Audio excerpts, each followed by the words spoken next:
Okay, calm down.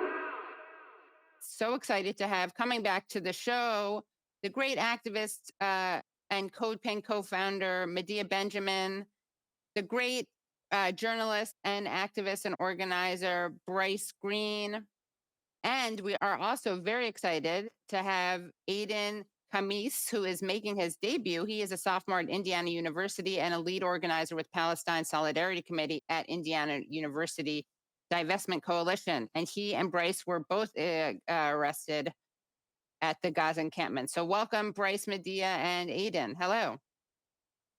Hello, great to be with you. How's it going? Thanks so much for joining. I wanted to talk to you all about the repression that we're seeing. Obviously, there's genocide in Gaza, and then there's repression here, there's protests here, and then I want to talk to you about the role of the media.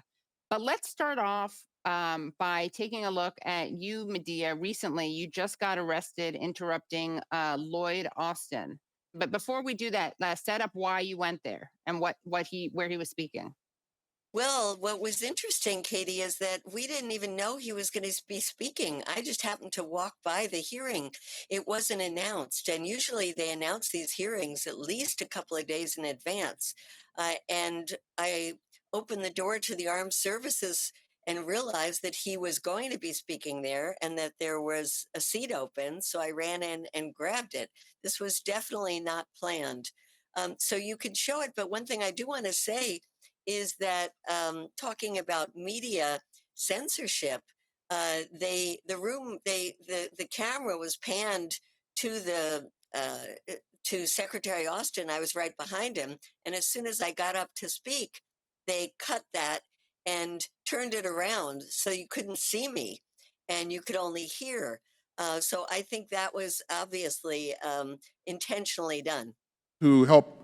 How can you talk about U.S. leadership when we're supporting genocide in Gaza? Committee will come to order.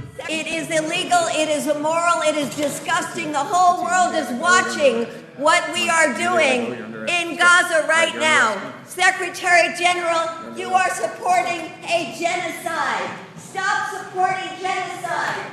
Free Palestine. Yeah. So I spoke out at the hearing where General Austin was talking about U.S. leadership. And I said, how can you talk about U.S. leadership when the U.S. is supporting genocide and the whole world is watching as the U.S. is sending weapons that violate U.S. laws, violate international laws, violate world opinion, violate basic decency and morality.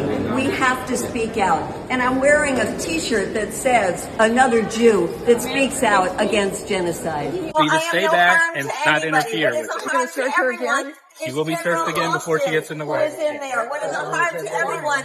Are all these Congress people who just voted for $17 billion more for going to Israel? Every one of them had blood on their hands.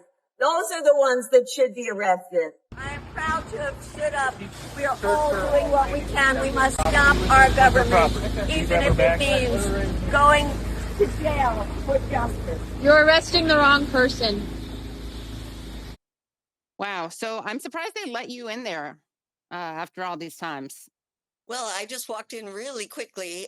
Usually they don't even let us into that Armed Services Committee, even though it's a public hearing. And then I was able to come back after I got let out, and we confronted General Austin in the halls as he was leaving as well. So, I feel that every opportunity we have to grab it and not only confront people like the generals who come in to testify, but confront all of these members of Congress, the vast majority of whom just voted for another $17 billion to go to Israel just last week. Right. Disgusting. Medea, I want to ask you what your asks are to the government. Well, for many months, we have been in the halls of Congress every day trying to get them to stop sending more weapons to Israel. And unfortunately, that vote happened last week in which both the House and the Senate agreed to send $17 billion more in weapons to Israel. So now we're looking for how can we call on members of Congress to halt the transfer of weapons because Israel is violating U.S. laws and international laws. And there's a couple of hooks that we are trying to hold on to coming up. One is May 8th, when the State Department is supposed to turn in a report to Congress on the use of those weapons. And this is, we already know from a leaked document through Reuters that there are branches of the State Department that are saying that Israel is indeed violating U.S. law. Now, will those be silenced, and will it just be a whitewashed report that is given to Congress? We don't know, probably. In any case, we're waiting for that.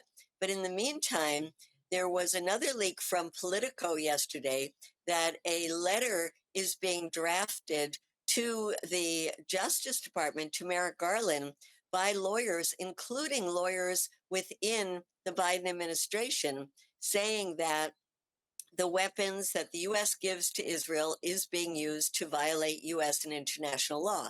Now, for the others of us, on this show and people listening, they probably say, duh.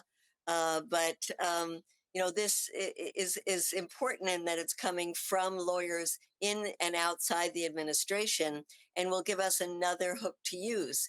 And so we are going to members of Congress to say to them, you must halt the transfer of weapons to Israel. And that is our ask right now. And you also, Medea, were involved in the flotilla. Can you give us an update on that? The flotilla is a magnificent project that has antecedents that go way back into the 2004, I think was the first one. And the first ones actually made it through to Gaza, but then Israel started stopping those ships on the high seas in international waters. In 2010, boarded the Turkish vessel called Mavi Marmara and killed 10 people aboard.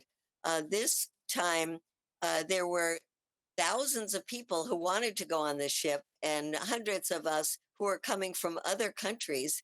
And we amassed in Istanbul, and we got a very big ship this time that could hold about 1,000 people, as well as a cargo ship that was huge and is supplied with over 5,000 tons of desperately needed humanitarian aid.